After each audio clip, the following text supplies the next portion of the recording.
da epistemologia das virtudes. Aqui eu trago para vocês a estrutura da nossa aula, tá? Então, a gente vai trabalhar primeiro o que é uma definição, segundo, a definição tradicional de conhecimento, terceiro, o problema Gerer, quarto, a epistemologia das virtudes de Linda Zagzebski, e, por fim, alguns exercícios no estilo Enem para a gente exercitar os conhecimentos dessa aula. Então, basicamente, hoje a gente vai estar discutindo a epistemologia contemporânea. O problema Gerer é um problema que ele surge na década de 60, e a resposta da Linda Zagzebski surge na década de 90, início dos anos 2000. Então, acho que é legal começar essa aula ressaltando que a gente tem, às vezes, uma noção de que filosofia é uma coisa meio de gente velha, que já morreu, assim, que a gente só fica vendo aqueles bustos e aquelas pinturas, assim, de filósofos, né? Mas, na verdade, tem muita filosofia na contemporaneidade, tem muitos filósofos e filósofas.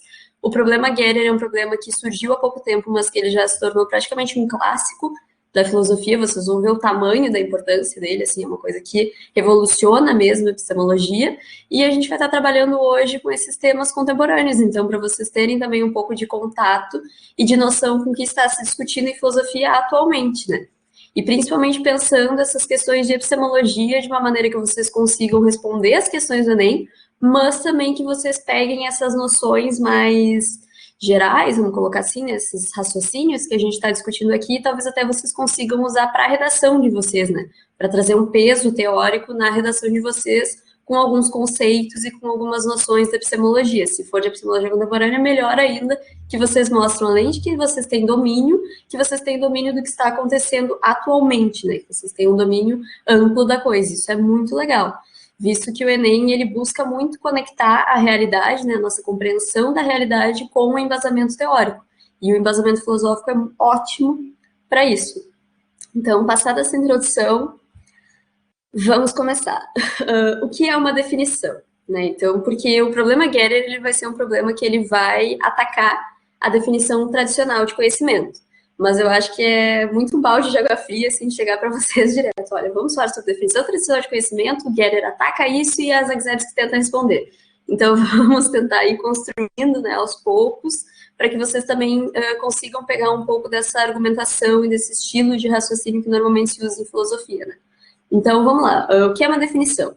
Definir um conceito de maneira muito geral se trata de explicar o significado daquele conceito. Uma das tarefas mais básicas da filosofia é de tentar oferecer definições claras dos conceitos. Ok, até aí a gente tem uma visão muito geral do que é a filosofia desde os primórdios da filosofia na Grécia, né? Mesmo que a gente esteja falando de filosofia contemporânea, né, da filosofia da atualidade, essa tarefa da filosofia de definir conceitos é algo que vem de toda a história, assim, da filosofia. Mas isso também, vamos pensar um pouco além. Ok, definir conceitos, né? Explicar o significado das palavras, explicar o significado das coisas, pode parecer uma coisa meio boba, né? Tipo, sei lá, aqui tem uma xícara. Mas explicar o significado de xícara é uma coisa até meio boba, assim, meio tola. Todo mundo sabe o que é uma xícara, né? Uma xícara é um objeto que a gente coloca, você usa para servir bebidas quentes, né? Porque tem a alcinha para a gente não queimar a mão. E isso aí, será que os filósofos se preocupam com isso, né? A gente pode pensar, nossa, coisa meio boba que é a filosofia, mas na verdade não, porque existem várias categorias de conceitos, tá? Até vou passar aqui o slide para a gente pensar um pouco, ó.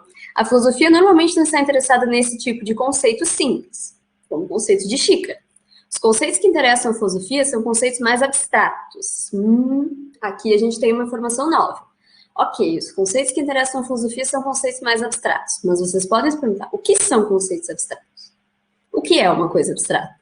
Então, basicamente, para a gente entender isso de uma maneira simples, pensem que uma coisa abstrata seria o oposto dessas coisas materiais, dessas coisas que a gente consegue tocar, que a gente consegue ver, que estão na realidade, como os conceitos aqui, ó, de bom, de justo e de conhecimento. Então, vamos fazer aqui um segundo slide que eu trago para vocês aqui um quadro para a gente pensar.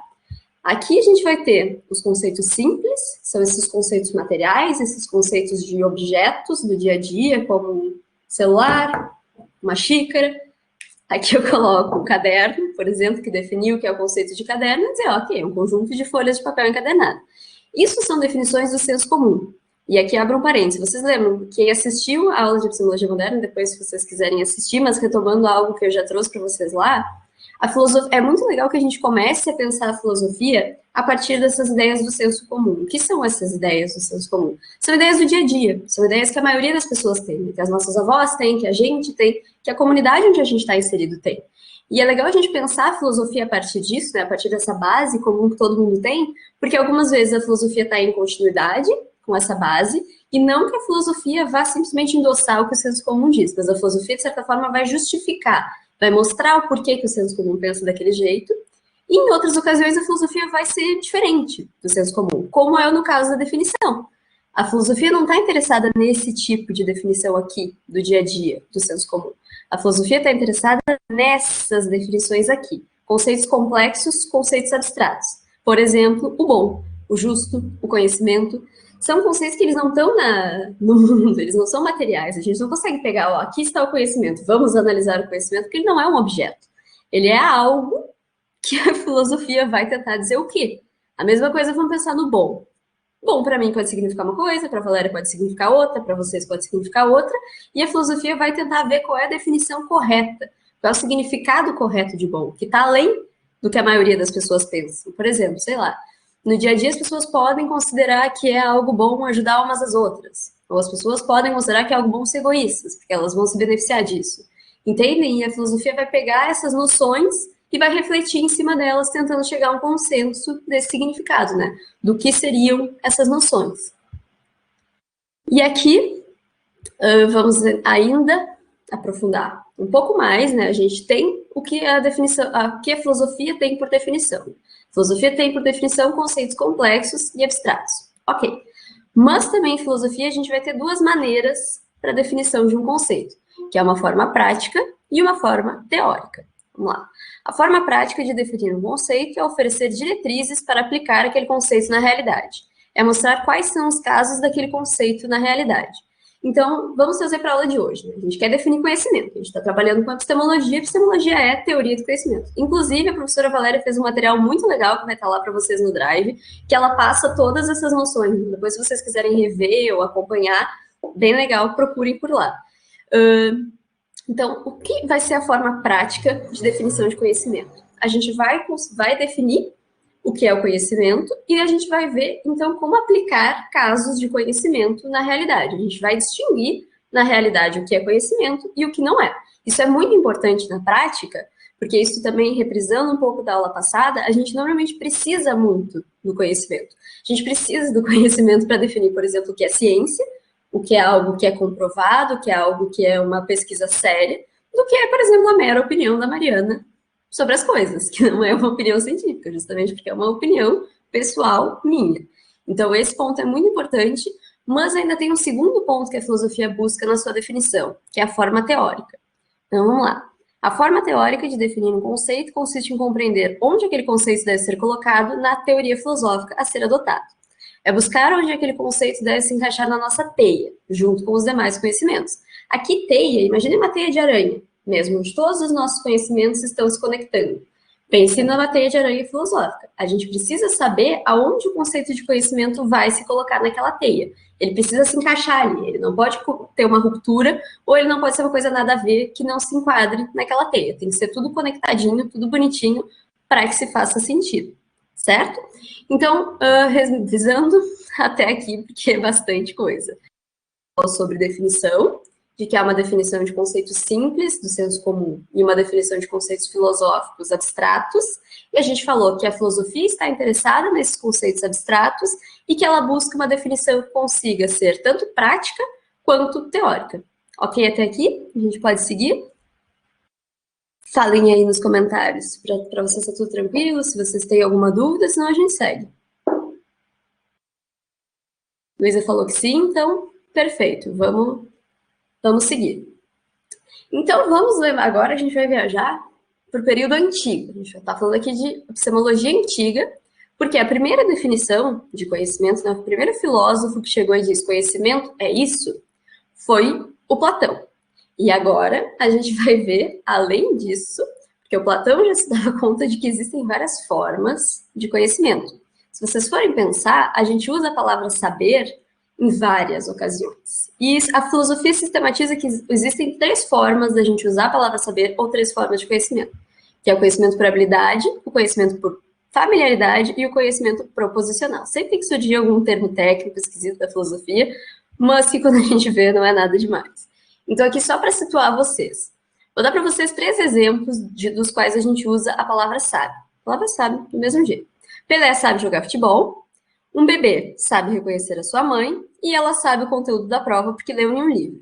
Se vocês forem ver, nessas 3 frases, a gente está usando a palavra sabe. A gente está usando a palavra conhecimento. Conhecimento, saber, aqui a gente está usando como sinônimos.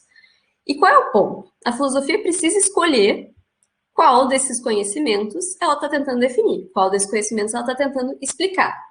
E vamos por partes. O conhecimento por habilidade, no caso, Pelé sabe jogar futebol, ele é, como o nome já diz, um conhecimento de uma habilidade que eu possuo. Ou seja, o Pelé tem a habilidade de jogar futebol, tem gente que tem a habilidade de tocar muito bem piano, tem gente que tem a habilidade de cozinhar muito bem, etc. São essas atividades práticas que a gente faz e que algumas pessoas sabem fazer bem e outras não sabem. O conhecimento por habilidade, não sei se vocês já pararam para pensar, ele não pode ser passado de uma pessoa para outra. Imaginem que o Pelé escreve um livro falando sobre a carreira dele, sobre como ele joga. Se eu leio aquilo, eu não aprendo a jogar futebol. Vocês entendem? Por exemplo, eu adoro assistir jogo de futebol na TV. Me dá uma bola, eu sou um 0 à esquerda. Entende? O conhecimento prático, ele é algo que tu tem que ir lá e tu tem que fazer, e tu tem que treinar, e tu tem que repetir. Então, esse conhecimento aqui não é um conhecimento tão interessante para a filosofia. Esse aqui não é um conhecimento tão simples de definir, então é um conhecimento que ele é muito fácil de definir. Então, não lembram conceitos simples, conceitos abstratos? Esse aqui é algo que não interessa tanto para a filosofia. Vamos ver o segundo. Um bebê sabe reconhecer a sua mãe. Aqui a gente tem conhecimento por familiaridade, que ele é quase um conhecimento instintivo. Por exemplo, o meu cachorro sabe onde fica a caminha dele, um bebê sabe reconhecer a sua mãe. Ele é algo, de certa forma, dentro da gente e que funciona para situações muito básicas, sabe? De reconhecimento, de localização, tipo, eu sei onde eu estou agora, etc. São coisas que não... Também é muito simples, não é muito bem o que a filosofia busca. Agora, vamos para o conhecimento proposicional. Ela sabe o conteúdo da prova porque ela leu em um livro. Se vocês verem, esse aqui é um tipo de conhecimento que ele pode ser passado. Por quê? Porque o conhecimento proposicional é um conhecimento sobre a realidade, mas ele é um conhecimento indireto. Aqui nós temos 2 tipos de conhecimento direto. Eu sei a partir dos meus sentidos, né? Eu sei a partir das minhas habilidades, eu sei a partir da minha estrutura mental, vou colocar assim. E aqui eu sei de uma maneira indireta. Por quê? Porque esse conhecimento pode ser passado. Por exemplo, quando eu leio um livro, sei lá, um livro sobre física, eu estou aprendendo física por aquele livro, de uma maneira indireta, né? A pessoa que escreveu aquele livro aprendeu de maneira direta, passou os seus conhecimentos adiante a partir daquele livro. A mesma coisa acontece com a filosofia. Hoje a gente está tendo uma aula sobre Platão. Vamos observar a aula sobre Platão, Gerer e Nida Zagzebski. Esses 3 autores deixaram escritos proposicionais, passando adiante o conhecimento proposicional, a gente lê aquilo e consegue entender.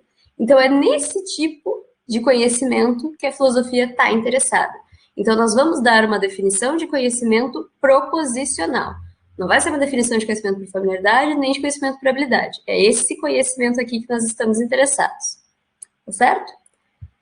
Vamos seguir mais um pouco.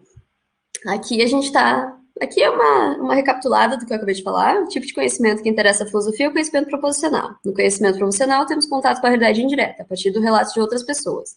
Conhecimento proposicional é o único tipo de conhecimento que pode ser passado de sujeito para sujeito, sendo assim, indireto. Indireto, pois eu não estou acessando a realidade diretamente através dos meus sentidos, mas através do relato da realidade de outras pessoas. Então, só recapitulando o que eu trouxe para vocês anteriormente. Agora sim, vamos completar a nossa viagem à Grécia Antiga para falar um pouco de Platão. Vamos lá. A definição tradicional de conhecimento proposicional foi originalmente proposta por Platão. Para Platão, uma pessoa apenas tem conhecimento se tiver crença verdadeira, justificada. Para compreendermos melhor o que Platão quer dizer, vamos analisar os 3 componentes da definição. Então, aqui é aquele momento da aula que é uma coisinha que vocês têm que decorar. Eu sei que decorar é chato, eu sei que na hora do Enem vocês têm que decorar um monte de coisa para fazer a prova, mas isso é muito importante que vocês tenham em mente. A definição tradicional de conhecimento é crença verdadeira, justificada. Então, lembrem do início da aula, né? Para que serve uma definição? A parte prática é, nós conseguimos distinguir da realidade o que é conhecimento do que não é, Porque nós sabemos que o que tiver crença verdadeira justificada é conhecimento e o que não tiver não é conhecimento. E no nosso mapa teórico a gente consegue também usar essa definição. Então o Platão consegue nos dar uma boa definição de conhecimento, tanto que essa definição durou séculos. Mas eu também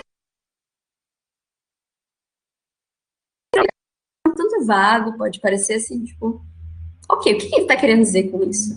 Então agora a gente vai desmembrar os elementos dessa definição. A gente vai falar sobre o que é crença, sobre o que é verdade e sobre o que é justificação. Então vamos lá, vamos começar por crença. Para compreendermos como nós conhecemos, é necessário saber o que se passa na nossa mente durante o conhecimento. Assim, definimos que o estado mental do conhecimento é o estado mental da crença. Quando acreditamos em algo, estamos representando em nossa mente a forma como o mundo é. Isso é diferente do desejo, que é o estado de adotarmos quando queremos que o mundo seja de determinado jeito. Então, vamos lá. A filosofia está interessada, quando a gente define conhecimento, em saber qual é o fenômeno que está acontecendo na nossa mente na hora que a gente conhece. Porque conhecimento é algo mental, né? O conhecimento está se formando aqui dentro da minha cabecinha. Vocês lembram que eu falei para vocês que não há um objeto no mundo que eu possa chamar de conhecimento. Mas há uma coisa abstrata que está acontecendo na minha mente no momento que eu estou conhecendo. E isso é a crença. Por que a crença? Vamos pensar assim, quando eu acredito em algo, de certa forma, eu estou reproduzindo a realidade na minha mente. Isso é o que a gente chama de representar a realidade. Então, vamos colocar. Eu estou formando uma crença de que tem uma xícara branca na minha frente. O que está acontecendo? Eu estou olhando para essa imagem, acho que é uma xícara, vocês também podem formar essa crença agora, que a gente está representando o mundo na nossa mente. Então, a direção é, a gente tem que representar adequadamente o mundo. Isso é diferente do desejo, por exemplo. Imaginem que eu falo, nossa, eu não gosto muito de branco. Eu desejaria que essa xícara fosse vermelha ou rosa, porque eu gosto muito mais de rosa ou de vermelho do que de branco. Aqui a gente tem um movimento diferente. Aqui a gente está mostrando como a gente gostaria que o mundo fosse. Porque eu gosto de rosa, eu queria que a xícara fosse rosa. Mas não como o mundo é, porque a gente sabe que a xícara é branca. Isso é bem simples, mas só para vocês entenderem por que a gente precisa ter crenças. Aí vamos lá, verdade. Como o conhecimento proposicional visa representar a realidade, o que interessa é a representação correta, ou seja, a representação verdadeira. Ninguém teria em conhecer aquilo que está errado ou é falso.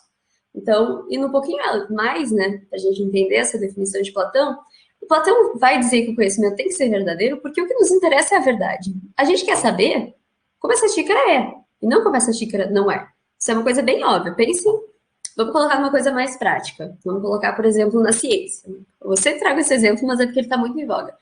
Pensem que a gente está buscando um medicamento para o Covid, na realidade. A gente quer algum tipo de composto químico que consiga inibir um vírus. Nós devemos ficar interessados no que realmente vai inibir aquele vírus, ou seja, no que é verdadeiro, e não no que é falso, não no que é aquilo que não vai servir para absolutamente nada.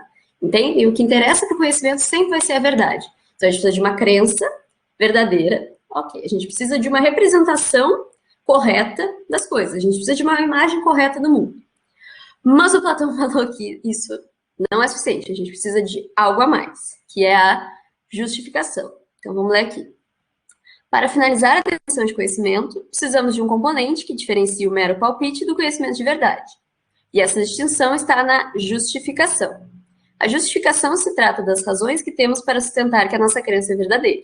Assim, mostramos que não formamos nossa crença ao acaso, mas que tivemos a intenção de formá-la corretamente, aumentando a probabilidade da nossa crença ser realmente verdadeira. O ponto da justificação ressalta algo muito importante sobre o conhecimento. O conhecimento precisa envolver mérito, já que é uma coisa boa, e coisas boas normalmente são atingidas por mérito. Então vamos lá que o ponto da justificação é justamente o ponto que é mais importante para a epistemologia, para a teoria do conhecimento. Por quê? A justificação são as razões que eu tenho para pensar que algo é verdadeiro, para pensar que a minha crença é verdadeira. Por que o Platão pensa isso? Vou trazer para vocês um exemplo bem simples, tá? Vamos lá pensar um dia que eu não estudei absolutamente nada para uma prova, que eu chego... Quem nunca aconteceu isso? Que a gente chega, chuta um monte de questões e imagina que, por acaso, vocês acertaram todas as questões que vocês chutaram. Essas questões, então, eram verdadeiras. Vocês acreditavam nelas e elas eram verdadeiras. Vocês acham que uma pessoa que chuta todas as questões de uma prova tem conhecimento do conteúdo daquela prova? Se vocês tiverem uma opinião sobre isso, coloquem aí nos comentários. Vocês acham que alguém que simplesmente chuta, que faz no escuro, tem realmente conhecimento sobre o conteúdo daquela matéria? Ninguém quer chutar, então vamos lá. Parece que não. Parece que quem chuta não tem conhecimento. Parece que quem não oferece razões para aquilo não tem conhecimento. Então imagine um exemplo oposto. Imagine uma pessoa que estudou, que leu muito, assim, que sabe mesmo do conteúdo e que vai lá, faz a prova, escolhe a alternativa verdadeira com razões para aquilo, né? Com razões que aumentem a probabilidade daquilo ser verdadeiro. Essa pessoa tem justificação. Então essa pessoa tem conhecimento. É aqui que entra o pulo do gato para Platão. Para Platão, nós precisamos oferecer razões, nós precisamos ter uma razão para ter conhecimento. O conhecimento não pode acontecer por acaso, porque o conhecimento é algo muito sério, é algo muito importante. Então, a gente precisa ter mérito. É aquela visão de que, para te saber algo, tu precisa sentar na cadeira e estudar. É difícil, sabe? Falar, sei lá, com alguém que recebeu um prêmio Nobel. A pessoa não recebeu um prêmio Nobel do dia para a noite, assim, tipo, acho que é assim. Aquela pessoa estudou muito para ter aquele conhecimento. E esse é o ponto, o conhecimento é algo muito difícil, então é algo que exige mérito. A gente precisa oferecer razões para justificar algo, e só assim a gente vai ter conhecimento. Quando a gente tiver a nossa crença, essa crença for verdadeira, e a gente oferecer razões do porquê a gente acha que aquilo é verdadeiro, que no caso é a justificação. Ok? Vamos passar mais um pouco? E vamos lá, então. Agora a gente vai voltar, a gente vai sair do Platão e vai voltar para a contemporaneidade. Isso que o Platão falou, de conhecimento como crença verdadeira justificada, durou séculos. Para ser bem exata, durou até 1963. Então, vocês imaginem, foi muito tempo. Até que surgiu um cara chamado Edmund Getter, que em um artigo de 3 páginas, vocês imaginem, o cara escreveu 3 páginas e ele mudou completamente a visão de que nós temos de epistemologia e que nós temos de conhecimento. Então, muitas pessoas até chegam a falar que a epistemologia contemporânea é a epistemologia pós-Getteriana. Tipo assim, o Getter é um marco geral da coisa. Então, o que o Getter fez? Por que ele é tão importante? Por causa disso aqui, ó. Nesse artigo dele de 3 páginas, ele refuta a definição de conhecimentos de Platão como crença verdadeira justificada através de alguns contra-exemplos. O que são contra-exemplos? São situações que o Getter pensa, né, que o Getter formula, nas quais as pessoas tinham crença verdadeira justificada, mas pareciam não ter conhecimento. Então, vamos ver um desses casos aqui, que a coisa começa a ficar legal. Vamos, então, agora ver um dos casos que o Getter apresenta. Eu não vou ler, vou falando aqui para vocês, que acho que vai ficar um pouco mais dinâmico. Suponham vocês que eu trabalho em uma empresa e que eu tenho ótimas razões, lembra? Ótimas razões, que eu tenho justificação para acreditar que um colega meu de trabalho vai ser indicado para a vaga de gerente. Por quê? Da onde eu tirei essas boas razões? Eu ouvi, como sou uma pessoa muito espertinha, eu ouvi o gerente, ouvi atrás da porta do gerente, o gerente falando que iria, que é o presidente da empresa, falando que iria indicar esse meu colega. Depois eu ainda fico com dúvida, eu vou invadir a sala do presidente da empresa, ver alguns documentos secretos e ver que realmente esses documentos secretos estão falando que o meu colega vai ser o novo gerente. E aí depois, ok, tô tranquilo, meu colega que vai ser o gerente, não vai ser eu, e eu vou almoçar com esse meu colega. E eu vejo que ele tira 10 moedas do bolso e conta e diz, nossa, eu tenho 10 moedas no meu bolso, nem sabia. E aí, a partir disso, eu formo a seguinte crença. Alguém do escritório será indicado para a gerência e essa pessoa tem 10 moedas no bolso. Por quê? Porque esse alguém do escritório vai ser o meu colega e eu ouvi ele falando que ele tinha 10 moedas no bolso. E assim eu tenho crença verdadeira justificada de que alguém do escritório será indicado para a gerência e essa pessoa tem 10 moedas no bolso. Porque eu ouvi, eu tenho, né, razões, eu ouvi o gerente falando, eu fiquei lá checando os documentos sigilosos, eu vi meu colega contando, então eu tenho razões para acreditar que aquela crença é verdadeira. Logo, eu tenho conhecimento. Vamos lá. Agora, suponho que alguns minutos antes do anúncio, o presidente da empresa simplesmente fica doido, ele olha para a cara do meu colega e pensa, acho que eu não gosto muito desse cara, e diz, vou indicar a Mariana para ser o gerente da empresa. E subitamente ele chega e fala, Mariana, tu é a nova gerente. E aí, o que acontece? Aquela minha crença antiga, de que alguém no escritório será indicado para a gerência e essa pessoa tem 10 moedas no bolso, é falsa. Por quê? Porque eu formei aquela crença imaginando que era o meu colega, etc. E no fim era eu. Então parece que aquilo é falso, né? Que eu não consegui representar adequadamente a realidade, porque eu achei que o meu colega ia ser o gerente, mas na verdade eu que fui eleito gerente. Mas aqui que tá o pulo do gato do Getter. Pulo do gato Getter, ficou engraçado. Mas é aqui o pulo do gato mesmo. Que suponham que, por absoluta coincidência, Eu vejo que meu bolso está meio pesado, né? Depois eu quero comer um lanchinho, e eu vejo que eu tenho 10 moedas no bolso. E olhem o que acontece. Alguém no escritório será indicado para a gerência e tem 10 moedas no bolso, acaba sendo algo verdadeiro. Por quê? Porque eu fui indicada, eu era do escritório e eu tenho 10 moedas no bolso. Vocês percebem? Eu tenho crença verdadeira, justificada. Só que qual é o problema disso? Eu tenho crença verdadeira justificada de que alguém no escritório será indicado para a gerência e tem 10 moedas no bolso, simplesmente por sorte. Porque foi um acaso que dei uma louca no gerente e ele me indicou, e que além disso eu tinha 10 moedas no bolso. E vocês lembram, agora da parte mais inicial da aula, que o conhecimento precisa envolver mérito. Eu preciso ter razões para acreditar naquilo. O conhecimento não pode envolver sorte. E nesse caso, eu tinha conhecimento, eu tinha crença verdadeira justificada, mas eu atingi esse conhecimento simplesmente por sorte. Vocês conseguem ver o tamanho do problema disso? O que a gente está querendo mostrar com isso? A gente está querendo mostrar que havia uma situação onde um indivíduo, no caso, eu tinha crença verdadeira justificada, tinha supostamente conhecimento, mas por sorte. E se o conhecimento não pode envolver sorte, parece que aquela visão do Platão está errada. Parece que conhecimento não pode ser definido como crença verdadeira, justificada. E aqui a gente tem o problema Gerer, essa refutação da definição tradicional de conhecimento, a partir do que, aqui trazendo mais uma informação para vocês que eu acho que é legal da gente falar, do que se chama de experimento de pensamento. Como a filosofia não é uma ciência, né, a gente não vai para um laboratório e fica testando as coisas, a gente faz experimentos de pensamento. A gente pensa em algumas estratégias para refutar definições e conceitos. Lembra que a filosofia quer dar boas definições sobre os conceitos. E para a gente dar boas definições sobre os conceitos, a gente precisa conseguir abarcar todas as situações de ocorrência daquele conceito. Ou seja, eu preciso conseguir definir conhecimento em todas as situações. Aqui, a partir desse experimento de pensamento do Gerer, ele está nos trazendo uma situação onde eu parecia ter crença verdadeira justificada, onde eu parecia ter conhecimento, mas, na verdade, eu não tinha. Então, aqui o Gerer está nos mostrando que aquela definição de Platão que durou séculos, na verdade, não era uma definição tão boa. Então, para vocês verem como são as coisas em filosofia, quando a gente acha que está tudo tranquilo, que está tudo certo, vem alguém tipo Gerer e derruba a casa toda.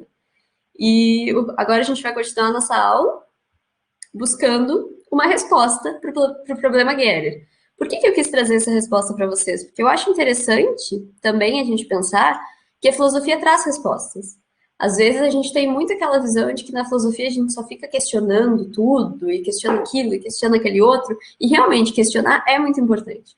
Mas responder as perguntas também é um trabalho do filósofo. Não adianta nada a gente sair questionando, questionando, questionando, e não também formular teorias que visam resolver esses problemas que a gente está levantando nas questões, né? Senão fica tudo, na minha visão, fica tudo muito vago.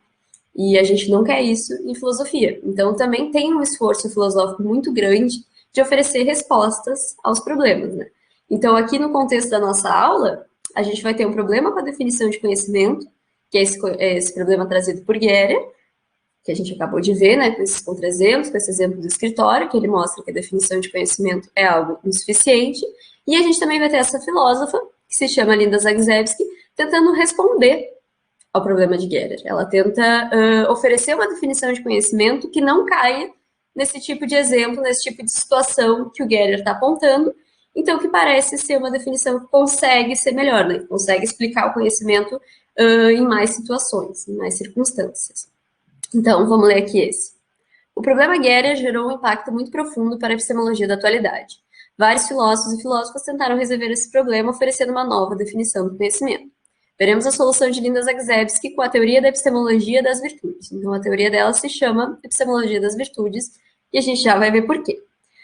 A Zagzebski parte do ponto essencial do conhecimento. O conhecimento se trata de um tipo de bem.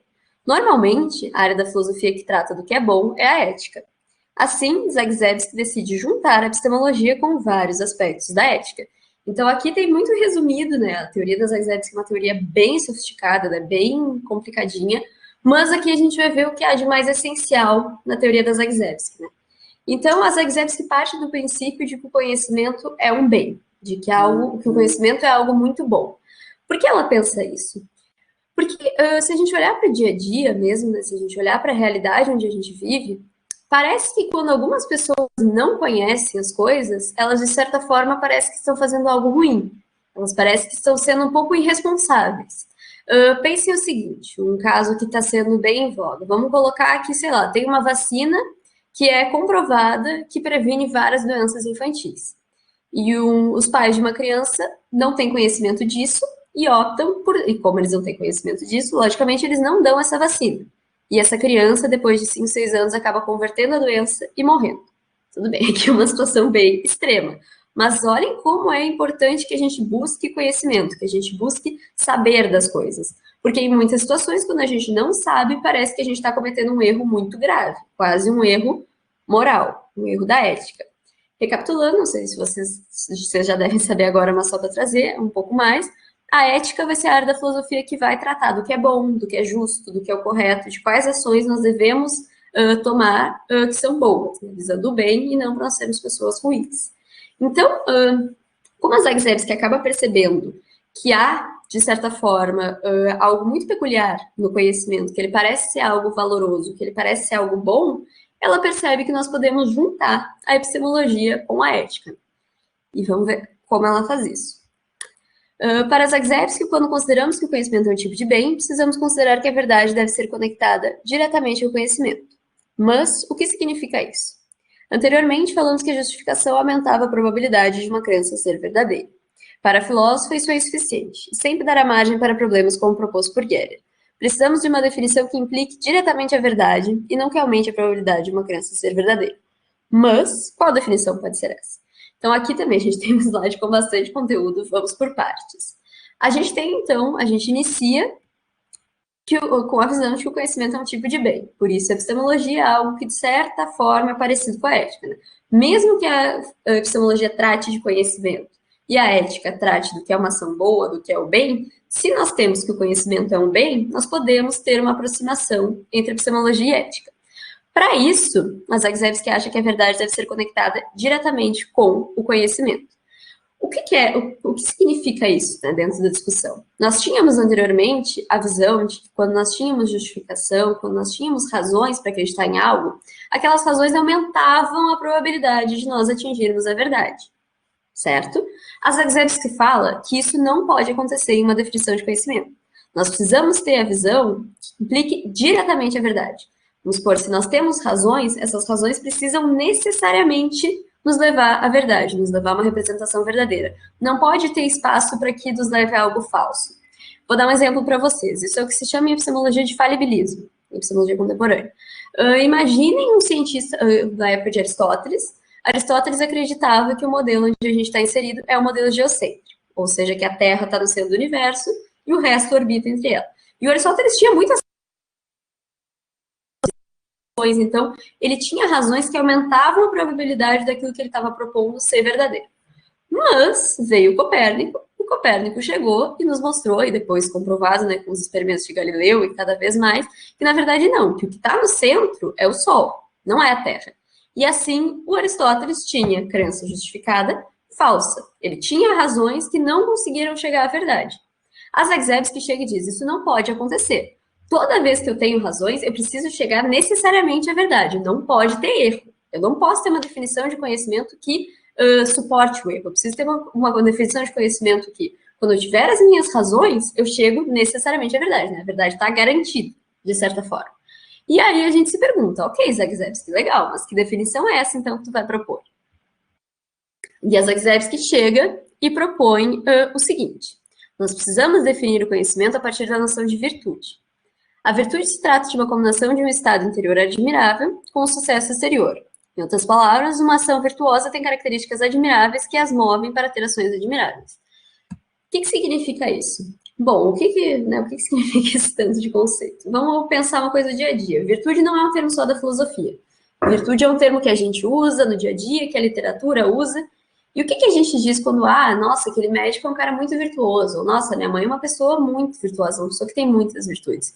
Basicamente, uma pessoa virtuosa é uma pessoa que ela tem características internas muito boas, né? Ela pensa de uma maneira muito boa, ela tem inclinação para fazer coisas muito boas, e assim ela faz coisas muito boas, entende? Pense, uma pessoa que só tem pensamentos ruins, uma pessoa, de certa forma, que é má por dentro, É muito difícil que ela tenha ações boas, pode acontecer, mas não é o caso. E uma pessoa muito boa por dentro, né, uma pessoa que tem pensamentos, que tem disposições muito boas, é uma pessoa que normalmente vai fazer ações boas no mundo. E aí, o que isso tem a ver com a questão do conhecimento? Parece que o fim de todas as nossas virtudes intelectuais é atingir a verdade. Tá, mas calma, vamos com calma. O que você está querendo dizer com isso? Basicamente, o que é uma virtude intelectual? É uma virtude do conhecimento. A gente estava falando antes de virtudes morais. Vamos supor, uma pessoa que não é um mentiroso, não é uma pessoa que fala a verdade, ela é uma pessoa que, se ela cria aquela disposição a partir do hábito, é muito provável que ela raramente minta. Enquanto que uma pessoa que tem uma disposição viciosa, né, que mente pra caramba, que gosta de enganar os outros, ela é uma pessoa que vai normalmente agir mentindo para os outros e enganando os outros. No caso do conhecimento, nós vamos ter uma coisa bem parecida. Por exemplo, uma pessoa que tem a virtude da atenção, que é uma virtude intelectual, ela vai ter uma disposição de assistir às aulas com muito mais atenção, de buscar o conhecimento com muito mais atenção, de prestar muito mais atenção. Enquanto que uma pessoa que é desatenta, que não liga muito para o conhecimento, provavelmente ela não vai dar muita bola no Facebook, etc. A gente consegue ver isso na realidade, né? E uma pessoa que ela é virtuosa intelectualmente, por que ela é virtuosa? Porque todas as ações dela, ela visa atingir a verdade. Ela sabe que a verdade é algo muito importante, ela sabe que a verdade é um bem, e assim, todas as ações que ela toma, ou a grande maioria das ações que ela toma, tentam atingir a verdade. Então, aqui vamos para esse outro ponto. Se eu tiver uma característica intelectualmente admirável, eu sou motivado a ter ações intelectualmente admiráveis, por exemplo, no caso da atenção. E assim eu tenho muito mais probabilidade de atingir o fim desejado, a verdade. Então, pense, a virtude tem uma questão muito ligada com o hábito, tanto moralmente quanto intelectualmente. Então, eu só consigo realmente me tornar alguém virtuoso se todos os dias eu tenho ações virtuosas, porque lembrem, essas coisas são difíceis. Para eu me tornar não é fácil ser uma pessoa boa. Ser uma pessoa boa exige que em grande parte das situações da tua vida tu pense e tenha determinado rumo de ação. Se tu quer ser alguém bom moralmente, tu tem um determinado rumo de ação que tenta ser melhor para os outros, que tenta o bem, fazer coisas que façam bem para os outros. E se tu tem uma virtude intelectual, tu tenta sempre agir de uma maneira que tu consiga atingir a verdade, o que não é fácil. Prestar atenção, ser uma pessoa interessada, ser uma pessoa, de certa forma, criativa, que tente ter ideias próprias, que tente ter pensamento próprio, né, que tem essa característica da originalidade, não é uma coisa fácil. Tem até um filósofo que se chama Thomas Nagel que ele fala, se fosse fácil, todo mundo ganharia o prêmio Nobel. Não é. Conhecimento exige muito esforço, exige muita virtude intelectual. E se a virtude intelectual tem como fim a verdade, se for uma pessoa que a partir de muitas e muitas e muitas ações intelectuais boas, conseguir realmente me tornar alguém virtuoso, conseguir me tornar alguém que dá todo esse valor para o conhecimento, a chance de eu atingir a verdade é muito maior. Então, se eu tenho uma definição de conhecimento como um ato de virtude, como algo que envolve virtude intelectual, se o fim da virtude intelectual é a verdade, a gente resolve o problema do slide anterior. A gente não vai mais apenas aumentar a probabilidade de uma crença ser verdadeira. A gente vai realmente formar crenças verdadeiras, porque nós somos intelectualmente virtuosos, então nós sempre tentamos chegar à verdade, até uma hora que a gente vai conseguir, porque a gente tem conseguiu realmente formar um caráter virtuoso. Mas aqui a Linda é uma mulher muito esperta e ela sabe que algumas coisas não funcionam bem assim. Porque muitas vezes a gente percebe que as pessoas que não são virtuosas podem ter atitude boa sem querer, e algumas vezes mesmo uma pessoa muito boa pode agir mal sem querer. Ela pode não ter intenção, mas ela pode acabar magoando alguém, ela pode acabar fazendo algo mal para alguém. Então, será que só isso é suficiente? Ela fala que não. A gente também precisa sempre avaliar as nossas ações tendo como padrão pessoas virtuosas. Ou seja, a gente deve agir como uma pessoa virtuosa agiria. Então, pense, vocês estão estudando para a prova de vocês. Mesmo que nós ainda estejamos no início dos nossos, sejamos normalmente pessoas muito jovens, etc., a gente tem que agir pensando, nossa, como o cara que ganhou o prêmio Nobel agiria? Como será que ele estudaria para essa prova? Como será que ele faria essa prova? E assim a gente tem que copiar ele. Enquanto não somos nós que ganhamos os prêmios Nobel, nós precisamos, de certa forma, agir como aquelas pessoas agiriam. E, por fim, para finalizar com chave de ouro, A Zagzebski finaliza sua definição de conhecimento mostrando que o fim, né, a verdade, deve ser atingido somente por causa das nossas características virtuosas, e jamais por sorte. Então, aqui que ela vai conseguir realmente resolver o problema Gerer. Aqui tem, né, um resumo, para vocês terem contato, né, um texto filosófico, porque no Enem vem normalmente pedaços de textos filosóficos que não são muito fáceis. Aqui tem uma citação do livro da Zagzebski, que é: um ato será um ato de virtude A, se e somente se ele surgir dos componentes motivacionais de A, ou seja, eu precisa surgir de mim, né, do meu interior, for um ato que as pessoas com a virtude A caracteristicamente fariam, lembram aqui, a gente precisa copiar o cara que ganhou o prêmio Nobel, e se tiver sucesso em alcançar o fim da virtude A por causa das características do seu ato. E aqui, principalmente, que a gente vai ter a resolução do problema Gerer. Por quê? Olhem só. Zagzebski consegue oferecer uma definição de conhecimento que conecte o bem do conhecimento com a verdade, evitando os casos Gerer. Pois, de acordo com a visão de Zagzebski, a crença, alguém do escritório será promovido e tem 10 moedas no bolso, não se trata de conhecimento, pois a verdade dessa crença não foi atingida devido às virtudes epistêmicas, mas por simples sorte. Então, qual é o ponto aqui das Zagzebski? Vocês lembram, né, que eu consegui atingir conhecimento por acaso, porque o meu chefe, do nada, decidiu que eu ia ser promovida, e por acaso eu tinha 10 moedas no bolso. Isso aqui não tem nenhuma relação com as minhas virtudes intelectuais. Isso aqui não tem nenhuma relação com o meu desejo de atingir a verdade. Logo, eu não tenho conhecimento nenhum de que alguém no escritório vai ser promovido e ter 10 moedas no bolso. Vocês entendem? Eu não usei da virtude da atenção, eu não usei da virtude da criatividade, eu não usei da virtude da dedicação, eu não usei nenhuma virtude intelectual para atingir isso. Então, eu não tenho conhecimento. Aqui é o ponto central da visão das Zagzebski, por quê? E aqui também eu quis trazer esse ponto especialmente pensando que vocês poderiam usar esse tipo de visão pensando no Enem. Por quê? Pensem só, a gente tem um problema, conectando, né, com a atualidade. A gente tem um problema muito sério hoje em dia de fake news. Né? Parece que as pessoas se deixam enganar muito fácil a Valéria caiu, por notícias falsas, por notícias que não são verdadeiras. E por que isso acontece? Uma das causas que a gente pode atribuir a isso é porque as pessoas têm muito poucas virtudes epistêmicas. As pessoas não consideram o conhecimento como um bem e as pessoas não visam agir de uma maneira que atinja a verdade. Por isso que elas são tão facilmente enganadas por notícias falsas. Por isso que são fake news, né? Parece que as pessoas atualmente meio que tomam o conhecimento de uma maneira muito viciosa, né? Que é o contrário de virtude. Elas tomam o conhecimento como se fosse uma coisa qualquer. E o conhecimento não é uma coisa qualquer. O conhecimento é uma coisa muito séria que tem um impacto muito grande nas nossas vidas. Então, é muito importante que a gente tenha, né, o conhecimento como algo muito sério e que a gente sempre tente, nas nossas ações, ser virtuoso e buscar a verdade. Então, acho que aqui é um ponto bem legal que vocês podem explorar no Enem, né? Vamos. Aqui é só um quadrinho, né?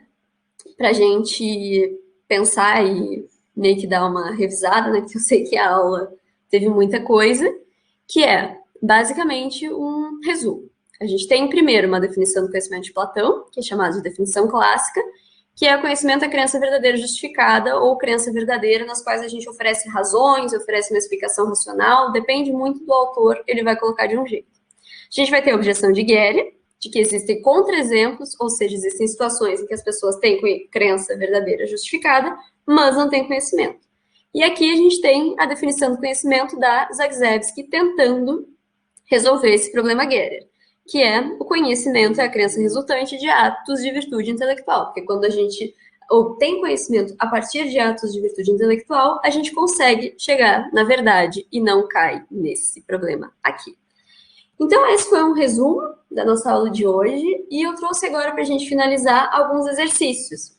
Ficou bem pequenininho, porque essas questões são longas, mas eu vou tentar ler alguns, a gente ainda tem alguns minutinhos, eu vou tentar ler alguns com vocês, e a gente pensar, e eu também trazer para vocês algumas dicas de como resolver essas questões, como seria a maneira mais fácil, né, conectando com a aula de hoje. Então, vamos lá, questão 1. A gente tem aqui, vocês podem ver, uma citação do texto do Platão. Do texto do Platão. Então, vamos ler. Sócrates. Para começar, por imaginarmos que nosso interlocutor compreende o que dizemos quando falamos em lama, muito embora acrescentemos de que se trata de lama de fabricantes de bonecas ou de qualquer outro artesão. Ou achas que alguém entenderá o nome de alguma coisa se desconhece sua natureza?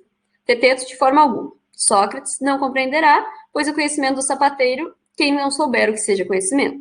Teteto, sem dúvida. Sócrates, logo, não compreenderá a arte do sapateiro nem qualquer outra arte que não souber o que seja conhecimento. Teteto, exato. Então, Platão sempre escreve através de diálogos, onde o personagem principal sempre é Sócrates, e tem alguns outros interlocutores, e vamos ver o que a questão vai pedir, né? Normalmente as questões do Enem vêm nesse formato, elas trazem um texto, né, algum pedaço de algum escrito de algum filósofo. Esses textos normalmente não são muito fáceis, eles trazem alguns conceitos filosóficos mesmo, né, conceitos técnicos, e depois eles vêm e pedem alguma coisa, para vocês responderem alguma coisa com base nesse texto. No caso aqui, ó, uma dica, sempre foquem muito, que vai ser aqui que vai ter o que a questão realmente está pedindo. Então vamos lá, a partir desse fragmento extraído da obra Teteto de Platão, percebemos a importância que o filósofo dava à definição de conhecimento. Por isso, Platão ficou conhecido por oferecer a definição clássica de conhecimento. Essa definição conhece o conhecimento como A, crença verdadeira derrogada. Pensem, vamos ver por eliminação de alternativas. Então, crença verdadeira derrogada. O que é derrogada? É um termo filosófico, mas é um termo que vocês não ouviram, então essa aqui a gente já pode cortar. Crença falsa justificada?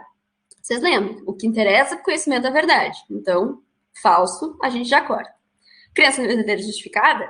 Sim, essa aqui seria a certa. Nós vamos ver também as outras. Opinião verdadeira justificada? Não, justamente um dos motivos para a gente buscar uma definição de conhecimento é para a gente conseguir diferenciar o que realmente é conhecimento, né? O que realmente tem mérito, tem esforço, do que é simplesmente uma opinião, né? Uma coisa que eu penso sem muita razão para isso. E o E, crença verdadeira obtida por sorte. Na verdade, crença verdadeira está certa, mas obtida por sorte é exatamente o oposto do que a gente está buscando. Então, aqui, a correta seria a C. Vamos ver mais uma. Mais uma sobre Platão, né, sobre a questão da definição clássica, da mesma estrutura. A gente vai ter aqui um fragmento do texto, e aqui vamos pedir algo com base nesse fragmento. Vamos ler aqui. Por isso, quando alguém forma uma opinião verdadeira de qualquer objeto, sem a racional explicação, fica sua alma de posse da verdade a respeito desse objeto, porém sem conhecê-lo. Pois quem não sabe nem dar nem receber explicação de alguma coisa, carece do conhecimento dessa coisa. Porém, se essa opinião acrescentar a explicação racional, então ficará perfeito em matéria de conhecimento. Foi que ouviste em seus sonhos ou foi coisa diferente? Teteto foi exatamente isso. Sócrates, semelhante explicação te satisfaz e admite-se agora que a opinião verdadeira acompanhada da razão seja conhecimento? Sem dúvida. Nesse fragmento, Sócrates afirma que a opinião verdadeira é insuficiente para o conhecimento, sendo necessário acrescentar a explicação racional. Qual ponto está sendo ressaltado acerca do conhecimento? Então, aqui é mais uma questão que é muito importante da gente frisar, essa questão conceitual da filosofia. Por quê? Opinião verdadeira seria o mesmo que crença verdadeira. Aqui a crença e a opinião são intercambíveis. E a explicação racional seria a mesma coisa que a justificação. Vocês lembram, né, que a justificação é a gente oferecer razões. Isso é algo que vocês precisam ficar muito atentos, porque é algo que as questões do Enem, especialmente de filosofia, exploram muito. Eles usam muito dessa capacidade conceitual que vocês têm que ter, de certa forma, entender a mesma coisa, que é falada de várias formas. Então, pode ser falado justificação, explicação racional, razões para acreditar, todas essas coisas se referem à mesma coisa. Só são 3 formas diferentes de falar. Então, vamos ver qual ponto que está sendo ressaltado. A, conhecimento pode envolver sorte? Não, não tem como, porque o que a gente está falando justamente é que conhecimento não pode envolver sorte. B, conhecimento não pode envolver sorte, deve ser algo meritoso. Exatamente, a B é a certa. Vamos ver quais são as outras.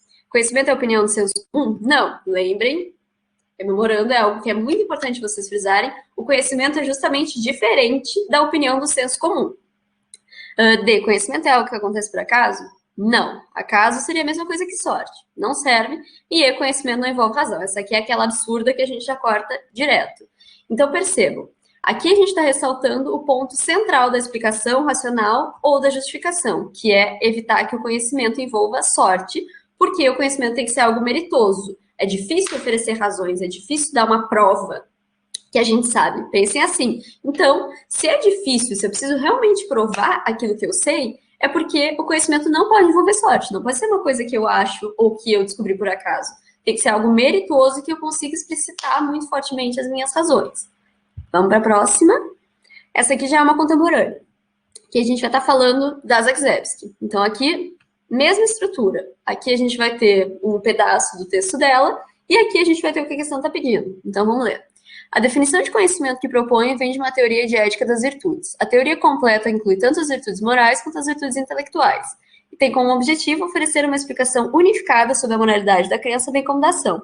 Porém, discutirei apenas a parte da teoria que é subjacente ao conceito normativo que usa na definição de conhecimento, conhecimento de um ato de virtude intelectual. Então, percebam que esses textos, eles normalmente, esse texto inicial da questão, eles são textos bem difíceis, eles usam muito conceitos, e a resposta da questão normalmente não está aqui. Isso aqui o Enem usa justamente para testar o conhecimento de vocês. Se vocês conseguem interpretar isso aqui, não só pelo que está escrito aqui, mas pelo conhecimento de vocês além disso. Esse é um ponto central. E vamos ver o que está pedindo. Um dos propósitos da epistemologia das virtudes de Linda Zagzebski é resolver o problema do gênio maligno? Não, essa é a aula passada de epistemologia moderna, que é o gênio maligno de Descartes. Mas não é isso que a Linda Zagzebski quer. A Linda Zagzebski usa de conceitos éticos e morais, mas ela não quer resolver esse problema. Resolver o problema da ambiguidade? Essa aqui é aquela absurda, porque nem falamos absolutamente nada sobre ambiguidade. D, instaurar um problema cético? Também não. E E, resolver o problema da definição de conhecimento trazido por Gerer. Essa aqui, vocês podem ver que se vocês prestaram atenção na aula de hoje, é tranquilo, porque vocês sabem que é a Zagzebski, vocês sabem para que serve a epistemologia das virtudes, e vocês sabem qual é o problema Gerer. Mas pensem que se vocês desconhecem isso aqui, acaba se tornando uma questão muito difícil, porque ela traz muitos autores, muitas coisas. Então, às vezes, com algumas poucas informações, se vocês conseguirem memorizar, vocês conseguem responder facilmente uma questão que seria difícil. E agora, para finalizar, a última questão. Essa aqui eu não vou ler, porque eu vou explicar já para vocês o que é, porque a aula já está praticamente acabando. Mas, basicamente, aqui, eles pegam o exemplo de Gerer, né, aquele contra-exemplo lá do escritório, de que alguém foi promovido, no caso eu fui promovido, tinha 10 moedas, e aqui eles pegam diretamente do texto do Gerer. E aí eles pegam e perguntam na questão. Então aqui, olhem só o tamanho desse texto. Tipo assim, perderia muito tempo lendo tudo isso aqui. Mas, se vocês já conhecem os contra-exemplos de Gerer, se torna muito fácil, porque vai ver. Suponha que Smith e Jones tenham se candidatado a um certo emprego. E suponha que Smith tem fortes provas a favor da seguinte proposição. Jones é um homem que vai conseguir um emprego e Jones tem 10 moedas no bolso. Só de vocês lembrarem, opa, 10 moedas no bolso, vocês já sabem que eles estão falando de Gerer.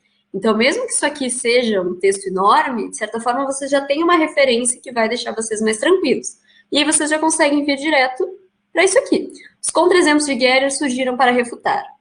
A definição de conhecimento tradicional, crença verdadeira justificada? Sim, é isso aqui. Lembram? Definição de Platão como crença verdadeira justificada. Acaba tranquilo, já vai direto. Mas vamos ler as outras. A definição de conhecimento modal, crença verdadeira necessária? Modal é um termo filosófico, mas não vem ao caso. A definição de conhecimento contingente? Mesma coisa. A definição de conhecimento moral? Também não. Moral é uma questão lá que a Zagzebski está usando, mas que não tem nada a ver com o caso de Gerer. E a definição de conhecimento oral? Também não. Então, vejam só como algumas visões centrais que vocês precisam ter já ajudam a responder uma questão longa e que seria difícil rapidinho, porque vocês sabem que tem a definição tradicional de conhecimento de Platão, crença verdadeira justificada, chega o Gerer e te dá um exemplo para justamente refutar essa visão e instaurar o problema bem atual de o que é conhecimento ou do que seria uma definição de conhecimento. E aí, na primeira alternativa, vocês já conseguiriam. Então, era isso, pessoal. Aqui, então, a gente fez 4 exercícios, né? 2 mais sobre Platão e os outros 2 sobre questões mais contemporâneas, da Zagzebski, com a epistemologia das virtudes e com o Gerer. E acho que seria isso a aula de hoje. Não sei se vocês têm alguma dúvida, algum comentário. Se tiverem, podem escrever aí no chat que eu respondo para vocês. Tranquilo. Senão, a gente já encerra a aula e obrigada por terem assistido até aqui. Muito obrigada, Giovana. Boa noite para você também. Então, se ninguém tem dúvida, esses slides vão ficar disponíveis no Drive, junto com tipo um handout, né? Tipo um resumo que a professora Valéria fez. Então, se vocês quiserem refazer essas questões depois e etc., vai estar tudo lá. E lembrando vocês de assinarem as notas compartilhadas, tá? Muito obrigada, pessoal. Boa noite. Obrigada pela participação de vocês. Até mais.